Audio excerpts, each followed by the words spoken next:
નમસ્કાર વિદ્યાર્થી મિત્રો, આજે આપણે ભણવાના છે વિભાજ્યતાની ચાવીઓ। આ વિડીયોમાં આપણે ભણશું 1 થી 11 સુધીની વિભાજ્યતાની ચાવીઓ। વિભાજ્યતાની ચાવીઓ આપણને મોટા ભાગાકાર કરવા માટે, સમીકરણ સાદું બનાવવા માટે, સંક્ષિપ્તીકરણ કરવા માટે અથવા તો કોઈ છેદ ઉડાડવા માટે કામ આવી શકે છે। તો ચાલો આપણે શરૂ કરીએ વિભાજ્યતાની ચાવીઓ। પહેલું છે 1 ની વિભાજ્યતાની ચાવી। દરેક સંખ્યા 1 થી વિભાજ્ય હોય છે, એટલે કે તમે કોઈ પણ સંખ્યા લઈ અને તેનો ભાગાકાર 1 વડે કરો તો તમને જવાબ તે સંખ્યા પોતે જ મળશે। એટલા માટે દરેક સંખ્યા 1 થી વિભાજ્ય હોય છે। ત્યાર પછી આવે છે 2 ની વિભાજ્યતાની ચાવી। જે સંખ્યાનો છેલ્લો અંક 0, 2, 4, 6 અથવા 8 હોય તે સંખ્યા 2 થી વિભાજ્ય હોય છે। એટલે કે તમને આપેલી કોઈ પણ સંખ્યાનો છેલ્લો અંક તમારે જોવાનો, એટલે કે એકમનો અંક તમારે જોવાનો અને તે અંક 0, 2, 4, 6 અથવા 8 હોય તો તમે તેને 2 વડે ભાગી શકો છો। ઉદાહરણ 540, 132, 164, 586, 908 વગેરે। ત્યાર પછી આવે છે 3 ની વિભાજ્યતાની ચાવી। આપેલ સંખ્યાના બધા અંકોનો સરવાળો 3 થી વિભાજ્ય હોય તો તે સંખ્યા 3 થી વિભાજ્ય હોય છે। એટલે કે તમને જે સંખ્યા આપેલી હોય તેના અંકોનો સરવાળો કરવાનો અને જે જવાબ મળે તે જવાબ 3 નો અવયવી એટલે કે 3 ના ઘડિયામાં આવતો હોય તો તમે તે આખી સંખ્યાને 3 વડે ભાગી શકો છો।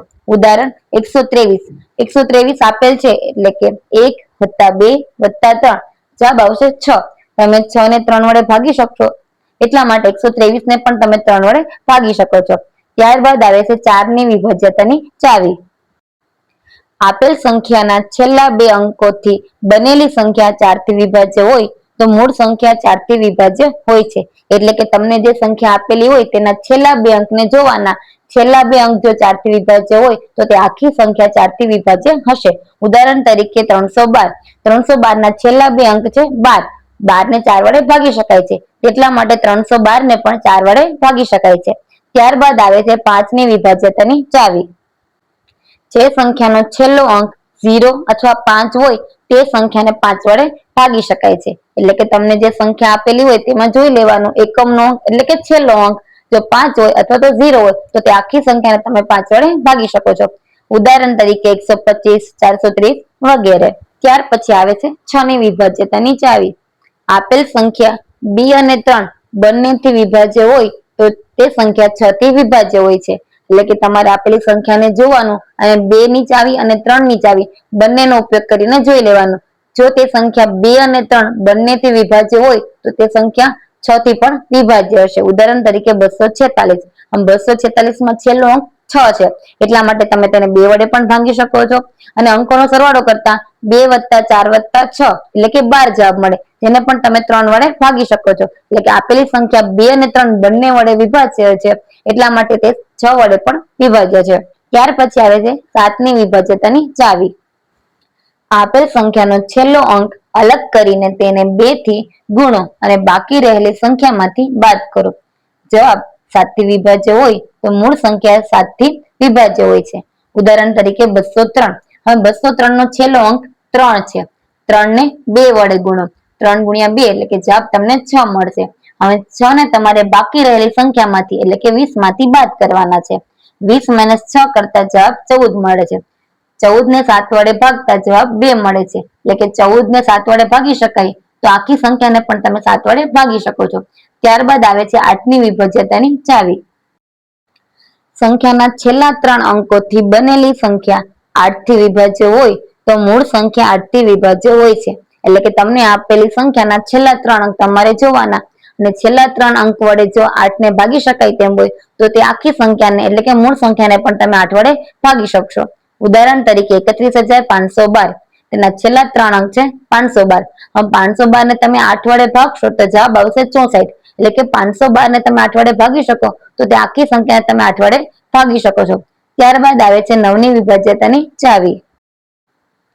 આપેલ સંખ્યાના બધા અંકોનો સરવાળો 9 થી વિભાજ્ય હોય તો તે સંખ્યા 9 થી વિભાજ્ય હોય છે। જેમ 3 ની ચાવી હતી તેમ જ 9 ની ચાવી છે કે આપેલ સંખ્યાના અંકોનો સરવાળો કરવાનો અને જવાબ 9 નો અવયવી અથવા તો 9 નો વિભાજ્ય આવે તો તે આખી સંખ્યાને તમે 9 વડે ભાગી શકો છો। ઉદાહરણ તરીકે 729, 729 ના અંકોનો સરવાળો કરતા 7 + 2 + 9 = 18 થાય છે।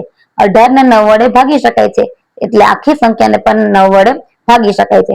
ત્યારબાદ આવે છે 10 ની વિભાજ્યતાની ચાવી. જે સંખ્યાનો છેલ્લો અંક શૂન્ય હોય તે સંખ્યા 10 થી વિભાજ્ય હોય છે. સૌથી સહેલી ચાવી છે કે તમને આપેલી સંખ્યાને તમારે જોવાની અને છેલ્લો અંક 0 હોય તો તમે તેને 10 વડે ભાગી શકો છો. ઉદાહરણ તરીકે 450. ત્યારબાદ આવે છે 11 ની વિભાજ્યતાની ચાવી. 11 ની ચાવી થોડીક મોટી છે, એટલે થોડુંક ધ્યાનથી જોજો અથવા તો વિડીયોને પોઝ કરીને જોઈ લેજો. પેલું સ્ટેપ છે આપેલી સંખ્યાના એકી અંકો પર આવેલા અંકોનો સરવાળો કરો. સ્ટેપ 2 આપેલી સંખ્યાના બેકી અંકો પર આવેલા અંકોનો સરવાળો કરો. અને સ્ટેપ 3 આ બે સરવાળાનો તફાવત કરો, એટલે કે બાદબાકી કરો. અને જો બાદબાકીનો જવાબ તમને શૂન્ય અથવા તો 11 નો અવયવી મળે તો તે સંખ્યાને તમે 11 વડે ભાગી શકો છો. ઉદાહરણ લઈને આપણે સમજીએ એટલે તમને કદાચ થોડુંક વધારે સમજાઈ જાય. ઉદાહરણ છે 2,57,950. તેના એકી અંક પર આવેલા અંકોનો સરવાળો 0 + 9 + 5 બરાબર 14 મળશે. અને બેકી અંક પર આવેલા અંકોનો સરવાળો 5 + 7 + 2 બરાબર 14 મળશે. સ્ટેપ 3 હતું કે બંને સરવાળાનો તફાવત લેવાનો, એટલે કે બંને સરવાળાની બાદબાકી કરવાની. તો અહીંયા આપણે 14 - 14 કરીએ તો જવાબ આપણને 0 મળશે. અને જવાબ 0 આવે એટલે આપેલ સંખ્યા 11 થી વિભાજ્ય છે. અને જવાબ 0 ના બદલે 11 અથવા તો 11 નો કોઈ પણ અવયવી આવ્યો તો પણ તે સંખ્યા 11 થી વિભાજ્ય હોત. અહીંયા આપણી ચાવીઓ પૂરી થાય છે. આપેલ સંખ્યા માટે વિભાજ્યતાની ચાવીઓનો ઉપયોગ કરીને કહો કે કઈ કઈ સંખ્યા વડે છે વિભાજ્ય છે. 3,99,16,800. સંખ્યા થોડી મોટી છે, પણ તમે નિરાંતે સંખ્યાને પેજમાં લખી અને પછી વિચારો કે કઈ કઈ સંખ્યા વડે તે સંખ્યા વિભાજ્ય છે, અને જે સંખ્યા વડે તે વિભાજ્ય હોય તેની સામે ટીક કરતા જાઓ. અને છેલ્લે મેં તમને જવાબ આપેલો છે તે જોઈ લેજો. અત્યારે વિડીયો પોઝ કરો અને બધી ચાવીઓ યાદ કરો અને તેને ટીક કરતા જાઓ, ને જવાબ પછી તમારે જોઈ લેવાનો છે. આપેલ સંખ્યા એટલે કે 3,99,16,800 એ 2, 3, 4, 5, 6, 7, 8, 9, 10 અને 11 વડે વિભાજ્ય છે. તમારો જવાબ પણ આ જ આવ્યો હતો ને? તો બરાબર. ને જો જવાબ આ ના આવ્યો હોય તો જોઈ લેજો ક્યાંક તમે કઈ ગણતરીમાં ભૂલ કરી હશે. આજનો વિડીયો અહીંયા પૂરો થાય છે. તમને ગણતરી કરતી વખતે કઈ ભૂલ દેખાય અથવા કઈ પણ પ્રશ્ન થાય તો તમે કમેન્ટ બોક્સમાં જણાવી શકો છો. Thank you.